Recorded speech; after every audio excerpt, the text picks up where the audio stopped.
Seorang residivis kasus pencurian di minimarket di Kabupaten Maros, Sulawesi Selatan ditangkap polisi. Aksi pelaku sempat terekam kamera CCTV. Berbekal dari rekaman CCTV, pelaku akhirnya ditangkap di rumah kontrakannya di Kota Makassar. Dari tangan pelaku, polisi juga mengamankan 2 unit ponsel hasil curian. Pelaku yang merupakan residivis kasus pencurian diketahui baru sebulan keluar dari penjara. Dari rekaman CCTV, pelaku beraksi seorang diri dengan memanfaatkan kesibukan karyawan minimarket.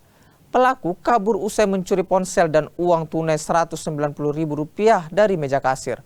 Pelaku menjalani pemeriksaan di Mapolres Maros dan terancam hukuman 7 tahun penjara. Aku datang ke toko minimarket. Awalnya yang bersangkutan itu duduk-duduk di toko sambil mengamati karyawan yang sedang melakukan kegiatan aktivitas. Setelah yang bersangkutan mengamati para karyawan sibuk melakukan packing, yang bersangkutan masuk ke dalam toko. Selanjutnya langsung menuju ke meja kasir. Setelah ke meja kasir, melihat 2 buah handphone langsung diambil dan uang tunai senilai Rp190.000.